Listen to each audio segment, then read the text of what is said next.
Bismillahirrahmanirrahim. Assalamualaikum warahmatullahi wabarakatuh kepada sahabat-sahabat sekalian. Pada hari ini, saya dan ahli kumpulan saya akan membentangkan tentang tajuk isu gejala sosial dalam kalangan remaja di Malaysia. Sebelum kami memulakan forum ringkas ini, terlebih dahulu saya ingin memperkenalkan diri saya.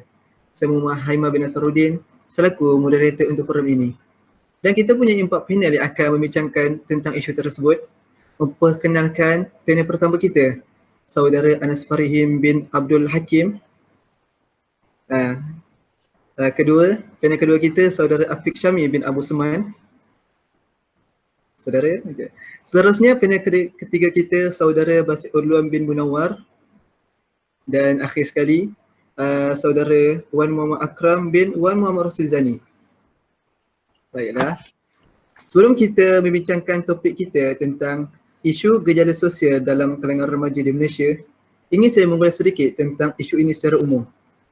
Seperti yang kita sedia maklum, banyak yang telah kita dengar tentang gejala sosial. Gejala sosial telah melanda masyarakat kita dan kebanyakannya dilakukan oleh golongan remaja.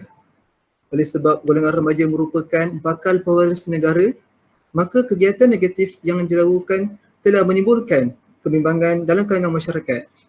Jadi persoalannya, apakah yang dikatakan tentang gejala sosial?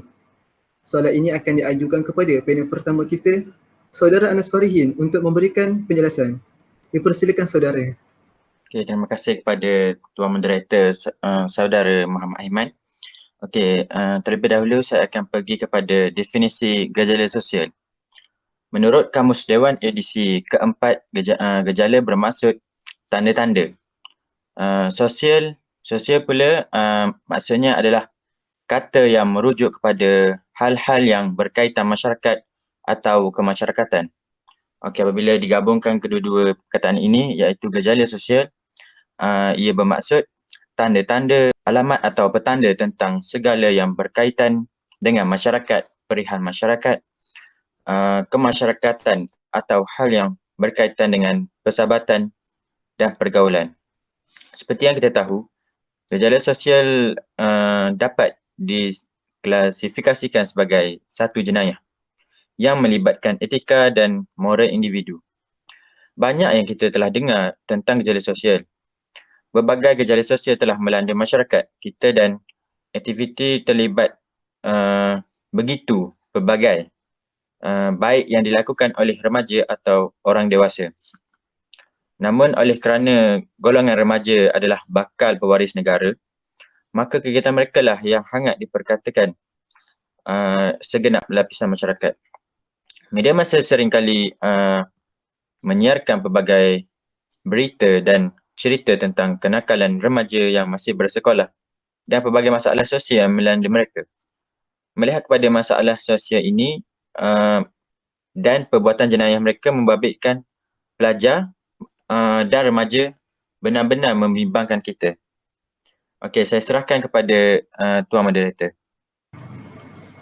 Demikianlah tadi tentang penjelasan takrif gejala sosial yang pada pandangan saya, penjelasan yang sungguh terperinci daripada panel pertama kita.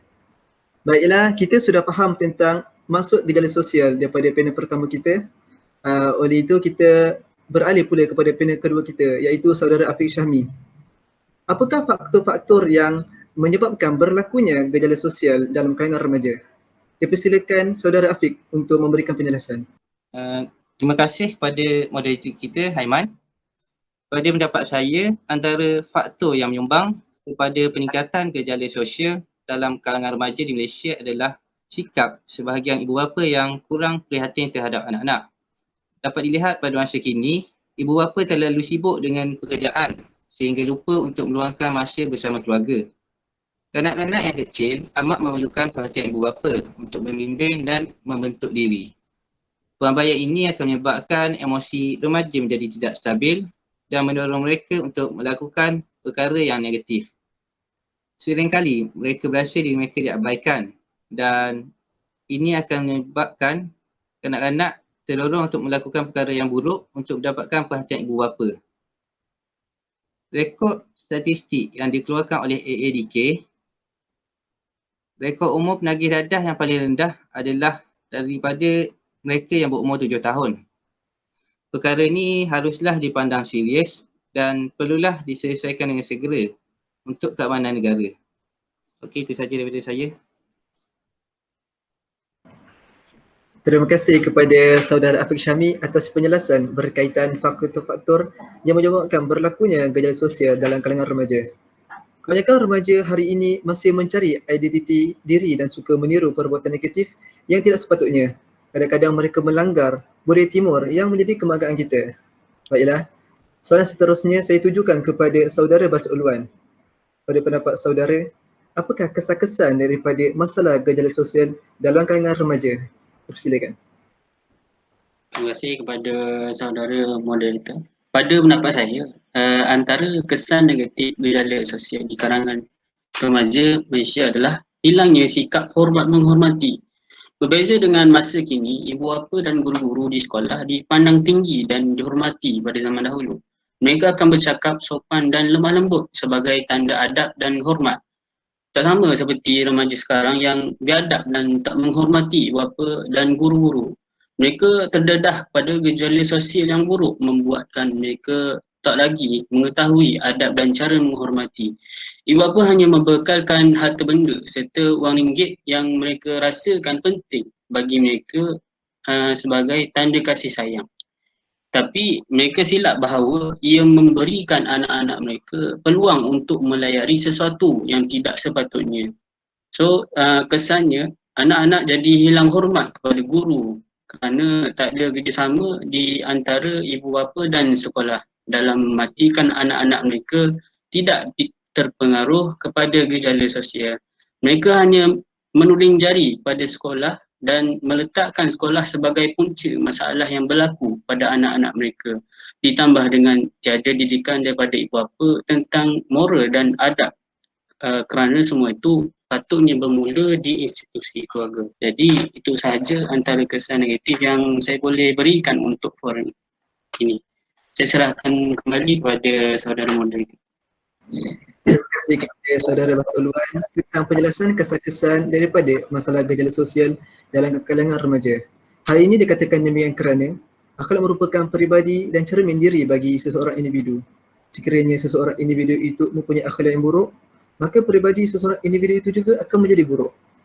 Baiklah, kita telah mendengar penerangan daripada 3 panel yang telah membuka mata kita untuk menghentikan gejala sosial ini daripada terus berlaku. Oleh itu, apakah langkah-langkah yang wajar dalam menangani gejala ini daripada terus berluasa? Soalan ini akan dijawab oleh Saudara Wan Muhammad Akram. Silakan saudara. Okay, bismillahirrahmanirrahim. Terima kasih kepada Tuan Moderator. Jadi setiap permasalahan ni pasti ada jalan penyelesaiannya. Okey, jadi bagi menjawab soalan Tuan Moderator, saya bahagikan langkah ini kepada 2, iaitu melalui ibu bapa dan juga kerajaan.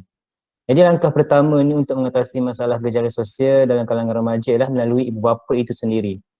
Ibu bapa ni amat berperanan dalam memberikan perhatian yang serius terhadap anak-anak mereka, iaitu dengan cara memperhatikan setiap pergerakan anak dengan tidak membiarkan mereka bebas ke mana saja. Dan seterusnya, ibu bapa ni juga perlu untuk sentiasa mengetahui dan mengenal pasti masalah yang dihadapi oleh anak mereka dengan cara meluangkan masa bersama anak-anak untuk mengatasi masalah tersebut. Jadi secara ringkasnya, ibu bapa ni perlu untuk menjadi role model kepada anak-anak agar anak-anak mereka terbentuk dengan sikap dan nilai-nilai yang positif. Jadi seterusnya ialah langkah melalui kerajaan. Jadi kerajaan ni merupakan satu badan yang mempunyai kuasa membuat, menggubal dan melaksanakan undang-undang. Kerajaan ni boleh mengenakan tindakan penguatkuasaan kerana dengan tindakan penguatkuasaan ini masyarakat iaitu remaja ni akan takut untuk melakukan kesalahan gejala sosial. Serta dengan perundangan juga dapat memberi pengajaran kepada mereka. Contohnya ialah penghukuman terhadap remaja merempit yang perlu diberi hukuman yang setimpal seperti duduk dalam penjara selama 2 hari 3 malam dan juga membuat kerja-kerja masyarakat selama sebulan. Ini kerana pendedahan secara langsung ni dapat memberi pengajaran dan pendedahan yang lebih jelas terhadap mereka. Jadi itu sahaja daripada saya. Saya serahkan kembali kepada Tuan Moderator. Terima kasih. Terima kasih kepada Saudara Wan Muhammad Akram yang telah menjelaskan tentang langkah-langkah untuk mengatasi masalah sosial dalam kalangan remaja. Dalam hal ini, semua pihak perlu bekerjasama supaya masalah ini dapat diatasi secara efektif dan efisien. Sebagai penutup bola bicara kita pada hari ini tentang isu gejala sosial dalam kalangan remaja di Malaysia, ialah seseorang remaja mestilah berpegang teguh pada falsafah rukun negara yang kelima, iaitu kesopanan dan kesusilaan. Hal ini dikatakan demikian kerana apabila seseorang remaja memahami konsep kesopanan dan kesusilaan, sudah pasti mereka akan menjaga jati diri mereka daripada melakukan perbuatan negatif yang boleh merosakkan nama baik keluarga dan negara. Jika gejala sosial ini berkurang, kita dapat melahirkan generasi muda yang menjadi pemimpin negara yang hebat pada masa akan datang dan dapat meningkatkan imej negara. Baiklah, jika ada apa-apa kemusykilan, bolehlah ditanya tentang soalan yang nak dikemukakan. Saya ada soalan. Pada pendapat para panel, apakah agensi yang telah diwujudkan bagi menangani isu gejala sosial ini? Itu sahaja soalan saya. Para panel yang boleh menjawab soalan tersebut, silakan. Saya jawab. Jika saya jawab. Okay, terima kasih kepada saudara yang bertanya soalan. Jadi saya jawab seterusnya. Jadi antara agensi yang paling utama yang saya tahu ialah iaitu Jabatan Kebajikan Masyarakat, singkatannya ialah JKM. Jadi JKM ni berperanan untuk menyediakan perkhidmatan dalam bentuk institusi perlindungan dan pemulihan khusus bagi remaja yang terlibat dalam isu gejala sosial. Jadi di bawah agensi JKM ni ada 9 buah sekolah tunah bakti, 11 buah asrama akhlak, 142 pusat aktiviti kanak-kanak yang dikenali sebagai PAKK yang ditubuhkan di kawasan berisiko di seluruh negara, dan juga 40 buah taman seri puteri bagi remaja atau kanak-kanak yang berumur di bawah 18 tahun yang terbabit dengan jenayah. Jadi kesemua tempat yang dibina di bawah kendali JKM ini berperanan untuk menangani gejala sosial dalam kalangan remaja. Itu saja. Sekian sahaja pada kami untuk forum ini. Sekian, terima kasih. Assalamualaikum.